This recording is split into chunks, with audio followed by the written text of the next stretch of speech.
the battlefield. The fun. It comes down to this one last game for that 1 Welcome point to Mobile on the Legends. board.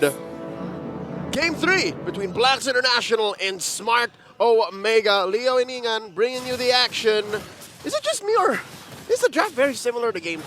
I think if it's not broke, don't fix it. That's a strategy for Black, especially MP the King. Amazing performance, by the way. But again, Perks, Game 2 MVP with the crucial Lolita. Okay, still rocking the flicker. I thought he resulted to revitalize. Which now in hindsight, hold up, a little bit of action in mid. You're about to get knocked down and same with Chuck. All right, real quick, moment of silence here, a little bit of peace for us to discuss. The Lolita, I have to admit, maybe we were a little too over-fixated with the Hanabi combo, but between the two heroes, right, Lolita and Hanabi, a Lolita just by herself is a very, formidable, respectable roamer. Yeah, especially up against high attack speed marksmen like Moscow, like we've seen earlier. Right? Okay, so this time I think Okir, I think Haji will have a better time zoning out the members. But look at this! As I was saying that, Okir picks up a kill onto Haji.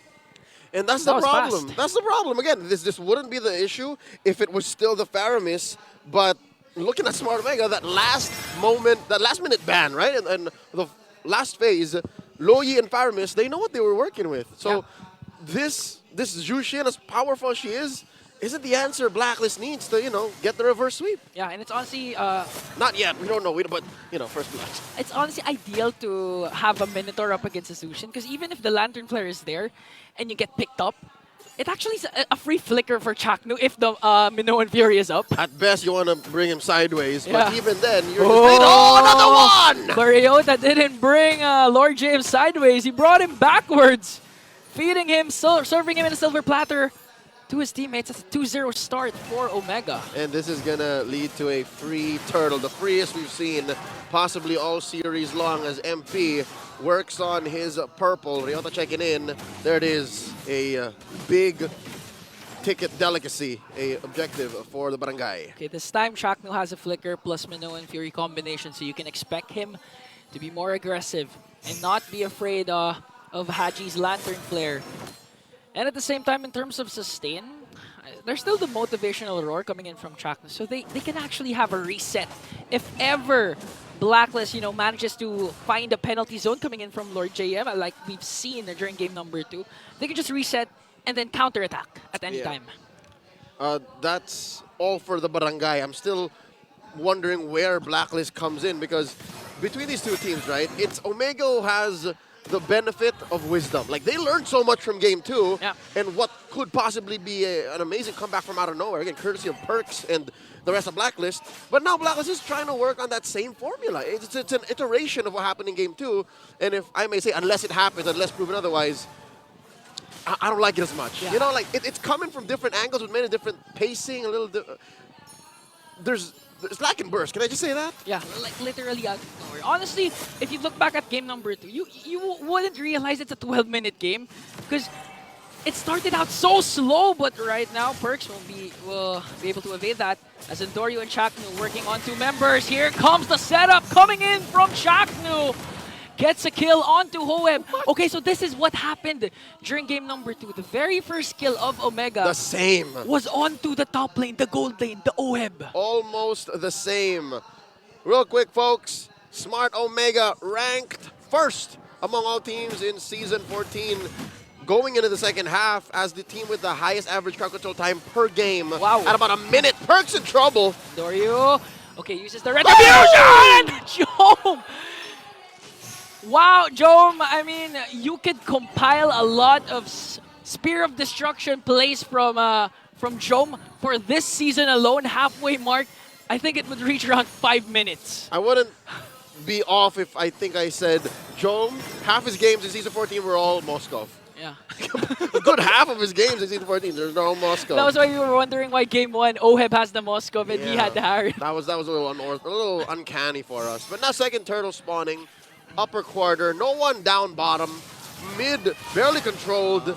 Haji here knocked up, still has his Purify in control. Both teams playing footsies. This is the second turtle, folks. Honestly, the series just boils down to the jungle matchup, but Ryota onward, Earth Shatter combination perks, using the Numinum Blast, connecting onto 3, just to zone out the remaining members of Blacklist, and Doryu gets a free turtle once again. You see that? Even if Joe went all the way down to try and get an early start at pushing this tier 1, Omega still had 5 bodies. The Eternal Guard helped out. And now, this is not the same rotation earlier? Was this not take moments from game 2? Literally step-by-step a rotation for Omega. After taking a tower up top, working on the turtle, let's every single one of us go down to the bottom lane and get another turret. This is weird. It's like deja vu, but like minutes apart. Yeah, but I think the main difference between game 2 and like now was that MP was activated early on, early game. I think he had a couple of kills with the Hayabusa. By about this time. Yeah, by about this time. So he was like actually the anchor for early to mid game for Blacklist, but this time he's not activated. And even Oheb 0-1-0. And this is, for me, a much more harder hero to activate than Natan compared to Akari. Uh-oh. All right.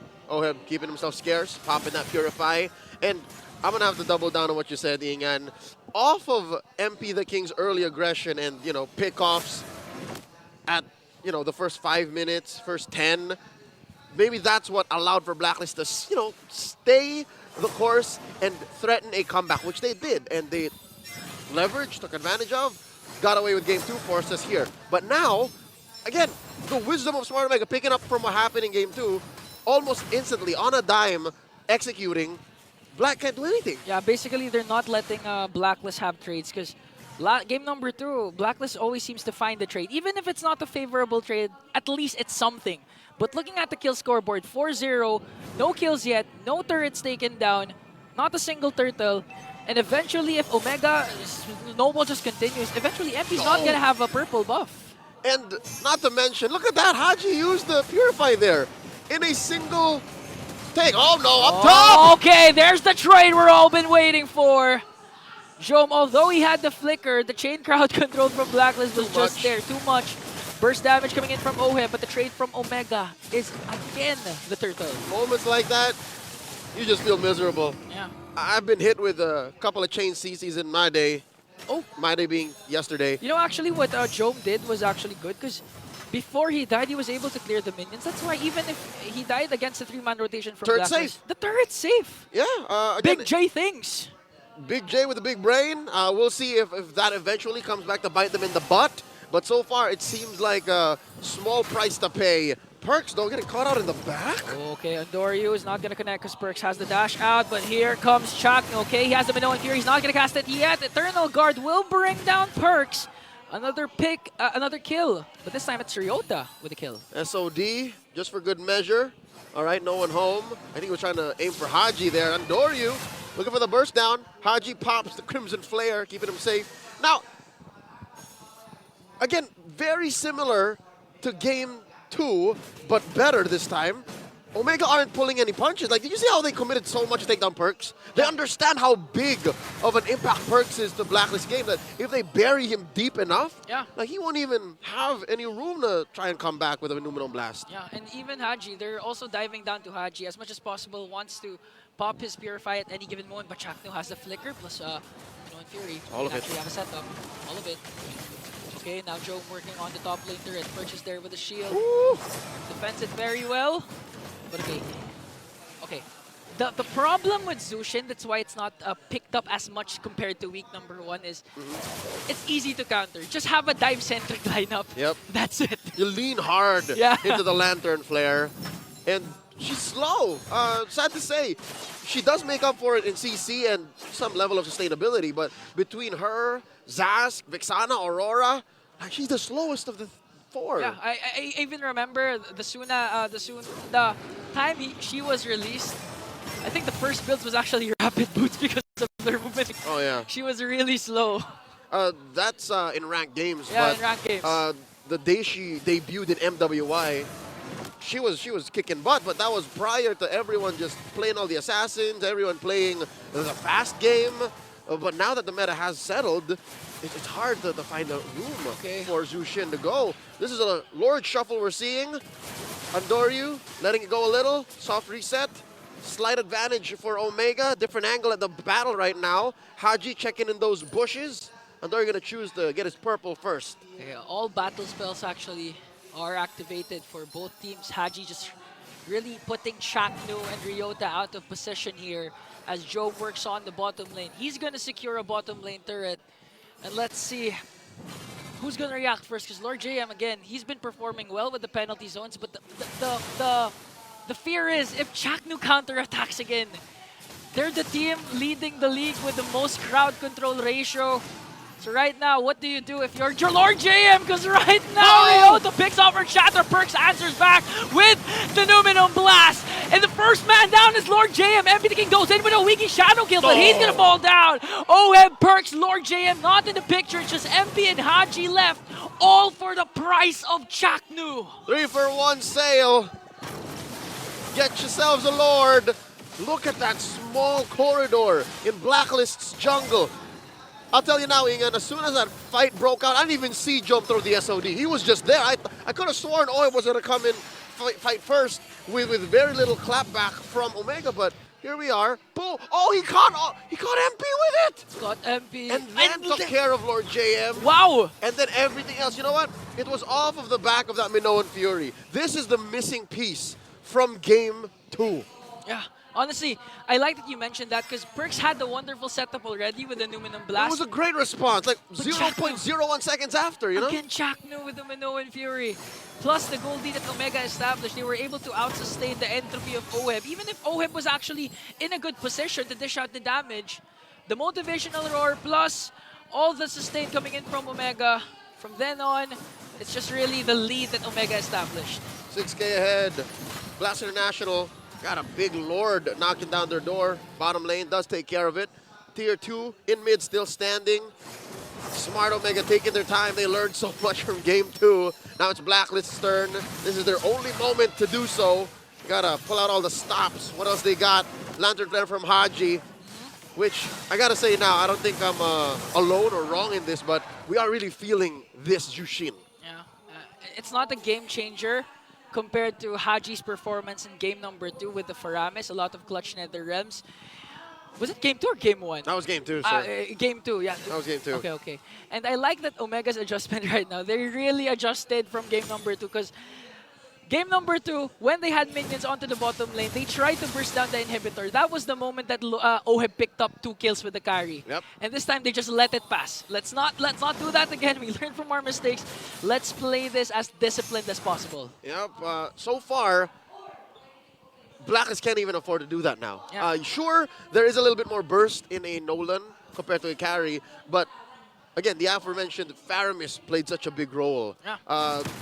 The Lolita was less of a known quantity compared to now, wherein Omega are just respecting the hell out of Perk's Lolita. Like, as soon as he crosses a certain line, they would burst him down. All the ults thrown at him. So with that said, Smart Omega sitting on the 7K gold lead. Even if that is amazing, even if that is huge, look at that Ukir catching a little bit of the Lantern Flare. They're not going to force anything. They'll wait for this Lord, They can manage the waves, and then win off of a final GG push. Yeah, they shouldn't. Game number 2, comeback win for Blacklist again, 12-minute mark. Was it the first? It was the second, around the second Lord. The perk setup started things off with the Lord JM penalty zone. Can happen again for game number 3 if they don't play their cards right. So right now, Omega just really waiting for the Lord, waiting for that split push from Joe. Gonna force Blacklist to react, then outnumber the agents, and eventually secure that Lord. This is tough because I think Omega's going to walk away with a free Oh, but they're gonna burst the Lord though. turret. Entropy. And they're going! What? A setup coming in from Chaknu with the Winter Crown, but Perks answers right back with a Numinum Blast. Andoryu gets the Lord. MP the King goes in for the kill onto Chaknu. A weak Shadow Kill is there. He's gonna call up in the picture. SOD from Jom to take down Perks. A 2-for-1 trade for Omega, but they secure the Lord. At the cost of Chaknu, Smart Omega take everything that they want. The push down bottom, 2 kills, and the Lord. And again, lessons learned from Game 2. They're not going to force anything. They're going to wait for Chaknu, wait for all these waves to come a crash in, and then they'll go from there. This is looking dire for Blacklist International. The agents have to put their hands up. Energy ball for your team. Okay, Perks and MP the King will join the potential final clash here, but Oh! I would like to commend. Wait a minute, okay. Ohe pops his entropy. Now Joe working on the top lane. That's a shocking amount of damage. I don't know where that came from. I also got shot. Where did Oheb take that much damage from? Oh my lord. At this point, it's a 10.2k gold lead for Oh! Omega! Joe 1v1 up against MP the King on his own jungle there. Woo! But MP the King manages to escape. Now they have to work on this Lord. Burst it down. Omega and the rest trying to find a beautiful setup here. Chaknu goes in with a Minoan Fury connecting onto one. Lord J onto the backline. MP the King has to go away. There's the jump once again. Numino Blast gonna connect, but shut down coming in from Ryota. Joe works on the crystal, and Omega, in the new barangay fashion, takes down Blacklist. It was inevitable for Smart Omega to take this game, sitting on a 5K,